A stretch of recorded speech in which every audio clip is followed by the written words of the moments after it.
anybody to lead a prayer? Any volunteer from the class? Okay, Miley. Okay. Let's pray. The Father, the Son, the Holy Spirit. Amen. Our Father, who art in heaven, hallowed be thy name. Thy kingdom come, your will be done on earth as it is in heaven. Give us this day our daily bread, and forgive us our sins.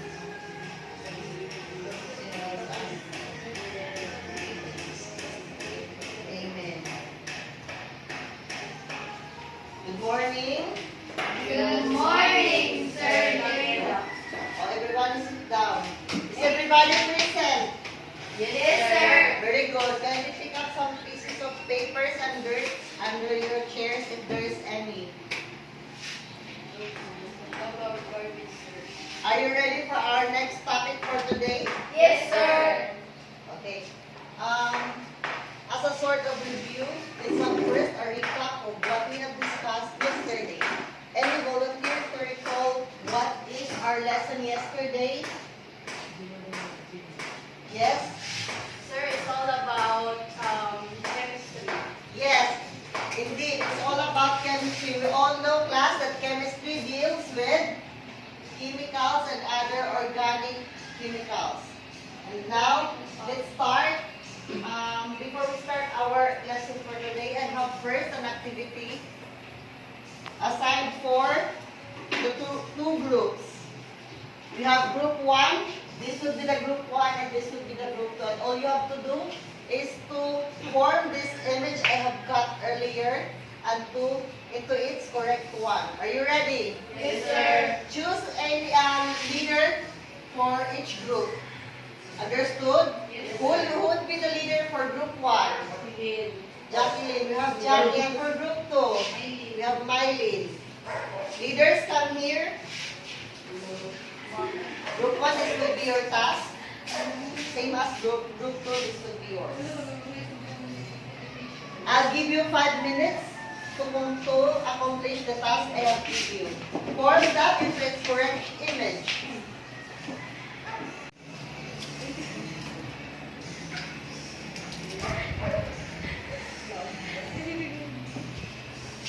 Sir, we are done.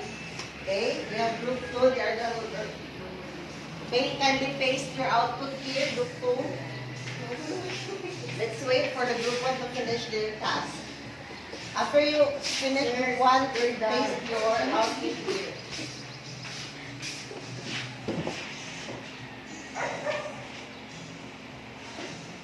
Okay, since you accomplished and you are done already with the task I have given you,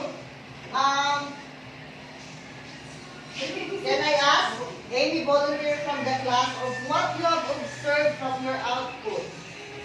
What you have seen in the image? Yes, very good. We have animals. And what, aside from animals, what are the other things? Corals. There are corals and trees. Very good.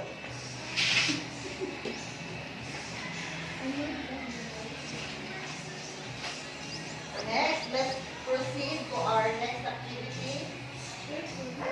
Group 1, this will be yours, and group 2, this will be yours. That is a jumbled word, and all you have to do is to form that into its correct word and place it here.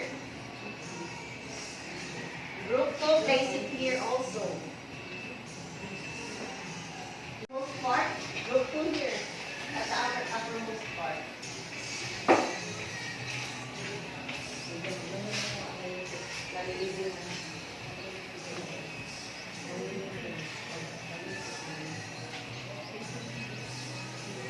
We have group 1 who finished first. Let's wait for the group 2 to finish. Okay, very good. Let's clap your hands for yourself.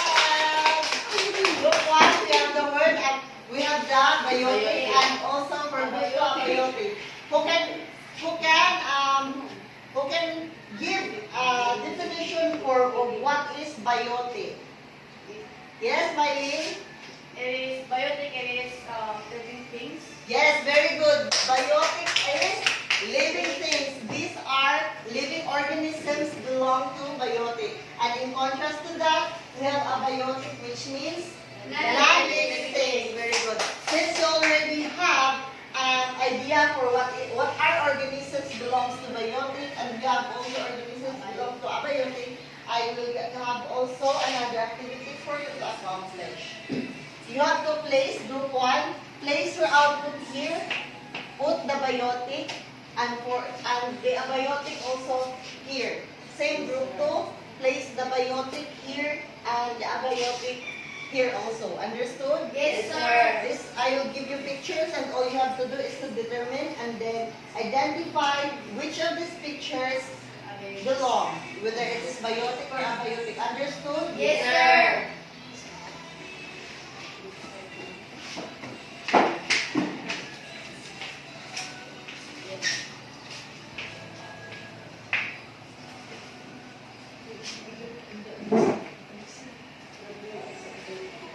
Sa taas, sa taas.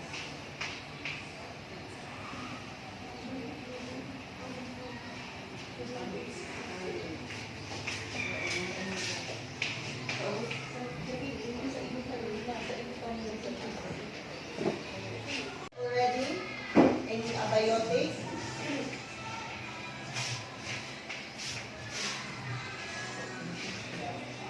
Okay, very good. Let's have first.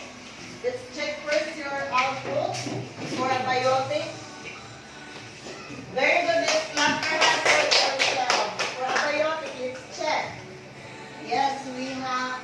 You are all correct. Yay. For you, what would be our topic for today? Any volunteer? Yes, we have Jacqueline. It's all about ecosystem, sir. Very good. Let's clap our hands for Jacqueline. Any volunteer for who can give a definition for what is an ecosystem? We have Trixie Joy. Yes, Trixie Joy. Ecosystem is an environment where living things and non-living things interact with each other. Very good indeed. Let's clap for Trixie Joy. Our topic for today is ecosystem.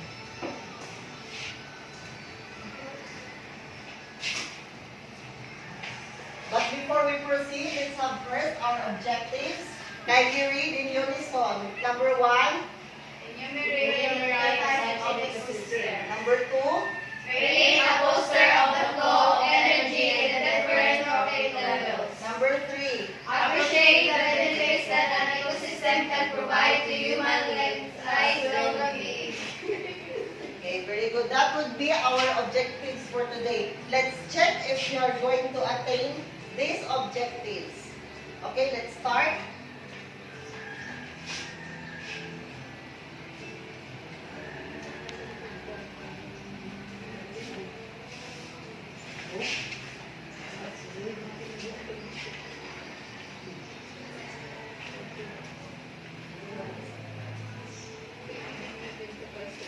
Who can read? Any volunteer? Yes, Marilyn? It's a community of plants and animals interacting with each other in a given area, and also the non-living environment. It includes all living things or biotic and non-living thing or abiotic of the ecosystem. Yes, very good.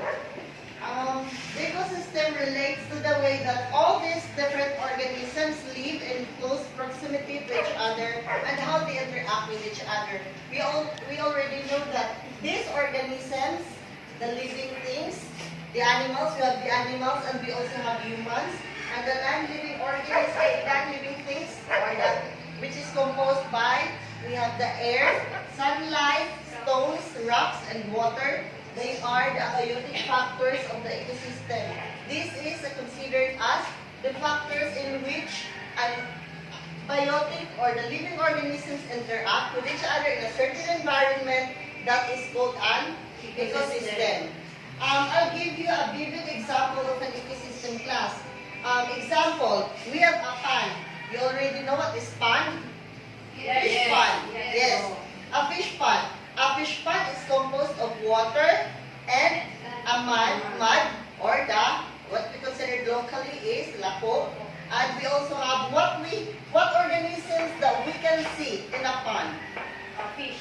We have fish, crabs, another shrimps. Very good. Crabs, fish, and shrimps are organisms that can be seen in a pond. They cannot live without the presence of water. Very good. And the water cannot stay on its place without the mud. Very good. Or the land. Because once the water is out, or the presence of water is not around, the organisms would not exist. Understood? A pond is considered as an ecosystem because there is a living organism and there is a non-living things, which is the mud and the water. You understand now what is ecosystem? There are 3 types of ecosystem. We have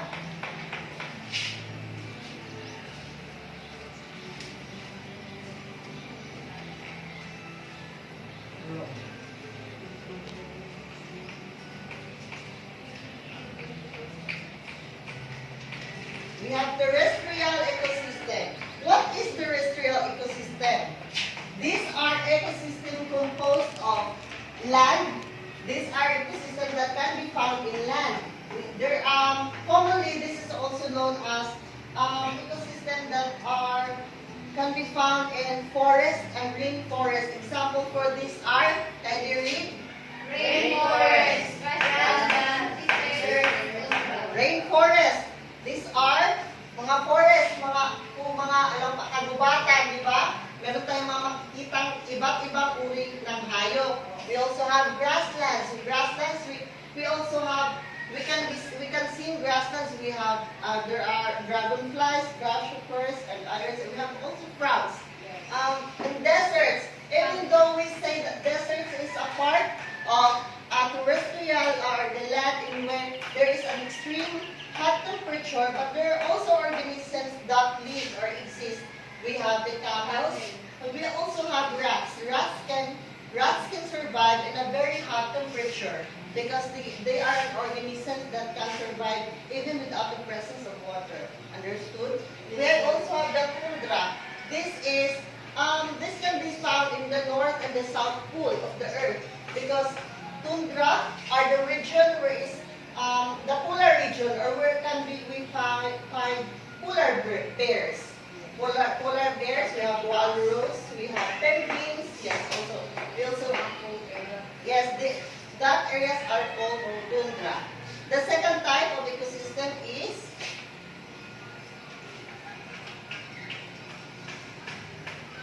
freshwater ecosystem.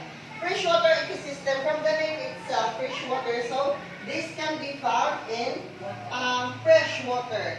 Example, we have Streams, rivers, ponds, lakes. as what I have said earlier, we have ponds, lakes, rivers, and streams. These are examples of fresh water. The third one is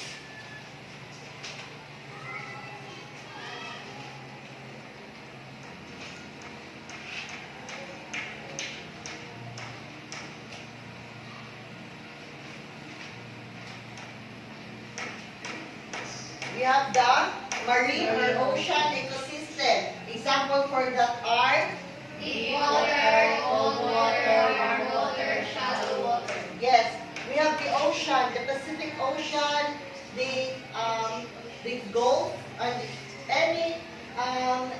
any part of the water bodies that are salty. These are considered as marine or ocean. As a sort of trivia class, marine or ocean ecosystem are the type of ecosystem that is considered as the most abundant type of ecosystem in the world. Because we all know that the earth is composed of 75% of water. And the 75% of that covers the earth is the marine or ocean. That is why they are considered as the most abundant. The second one is the terrestrial, covers the 7% of the earth, which is the land. The third one is the fresh water, which covers the remainder percent of the earth. That is why freshwater ecosystems are considered as the rarest. That is why they are focused by by the people who are concerned with our environment because they are considered as rare because we only have a few percent of it in the world. That is why freshwater ecosystem are the type of organisms belong in this type of ecosystem is vital or crucial. Next, we all know now, we now understood what is ecosystem and its type and also its sample. Let's determine now its benefits. What humans can get or can advantage of humans to the ecosystem.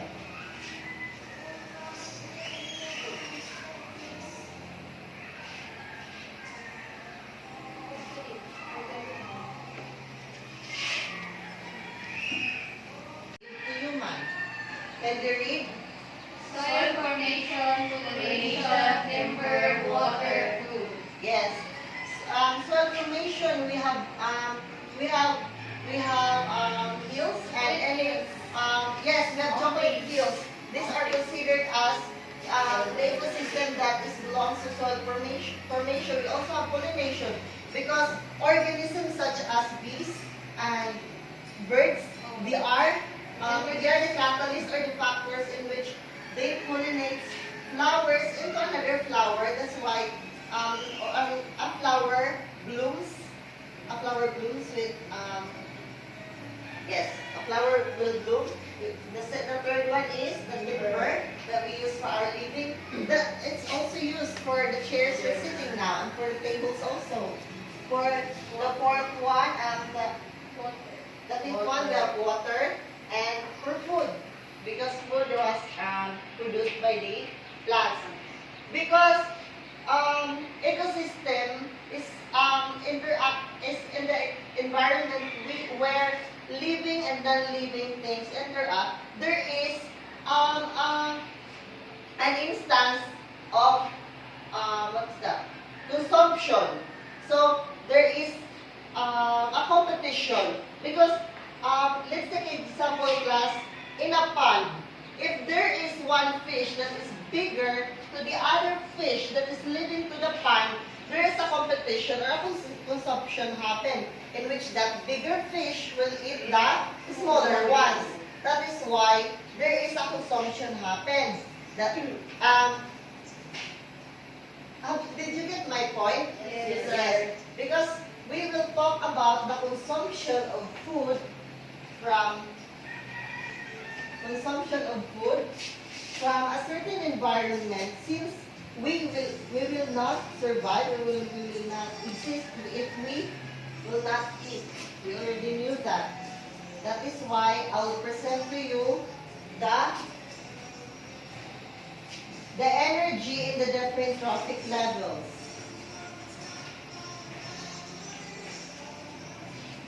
This is an example of the energy pyramid.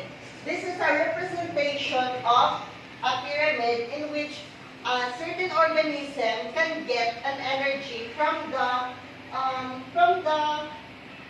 the food he or she eats. We have that in the lower part.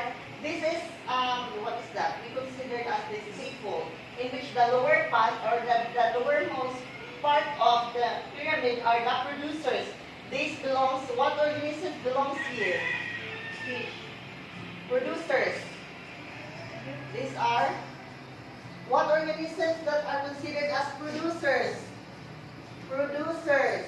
This is a representation of the energy pyramid in the different trophic levels. This is, in the lowermost part, is the producers. What organisms belongs to are considered as producers? Plants. Yes, very good, plants, because they are the only organisms who can produce their own food, and where humans cannot. Humans cannot produce their own food without the dependence to plants. That is why plants belongs to the lowermost part of the pyramid. We also have the second layer of the pyramid. We have here the herbivores. Herbivores, what organisms are these? These are organisms who eat plants. Yes, plants. That is why they are belong to the second energy trophic levels. Because since our herbivores are organisms who eat plants, that is why they are the second one. Then the third one is the carnivores. These are organisms who eat. Very good. Clap your hands. For carnivores, these are organisms who eat meat. And the next organisms next to carnivores, we have the omnivore. Omnivorous organisms are organisms who eat both plants and meat. Very good. That is why a sort of trivia class. We are omnivores, right? Yes. This is because we eat both plants and meat. But as a sort of trivia, we are all advised to eat plants or leafy vegetables because the energy that we can get or that we can obtain from the food we eat is higher than the energy we eat from meat. Because since we eat plants, we can get a higher amount of energy. Because, example, only 10% of it we can get from the plants. Example, a plant can produce 10,000 amount of energy. Since only 10% of it ang ato makuha sa ila, so ang maabot sa ato is, ang makuha na energy na amount is 1,000. That is why, aside from the reason that we are advised to eat plants or vegetables or other leafy vegetables because they are healthy or they have vitamins, it's because the reason also is the amount of energy that we can get from them. If try to visualize, if we eat meat and then we are now in the third layer, we eat meat, then that organism, example, we eat pork. A pork is a meat of a pig. Then a pig eats plants or anything that we feed on the pig. Then the pig the amount of food that the pig was eaten is 1,000. Since we eat the pig or the pork, the meat of the pig, so we only can get 100% of it. Did you get my point, class? Yes, sir. Yes, that is why we're advised to eat vegetables, especially the leafy ones, because the amount of energy that we can get is higher. Understood? Yes. Any questions? No. None so far. Since you have no questions, I have here.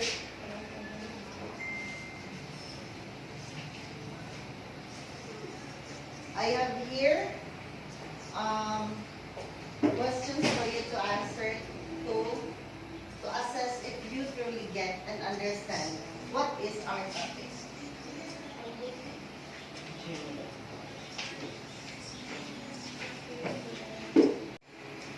Is everybody finished? Yes, sir. Okay, let's check your output. For number 1, we'll volunteer to answer, to read the question and answer the question. We have Miley. Number 1 is a community of plants and animals interacting with each other in a given area and also the non-living environments. What is the The answer answer to is this? ecosystem. Ecosystem. Very good. Who get the correct answer? Let's clap your hands to ourselves. Second one, we have which is considered as biotic components of the ecosystem? Climate, plants, temperature, Plants. atmosphere. Plants. Very good. For the third question, what are abiotic components of the The living ecosystem? beings. Very good. The fourth one, Jump. the benefits that we can get from the ecosystem, aside or except Job. The plants are then example of a Producer. Very good. Let's clap your hands. And for your assignment, take note.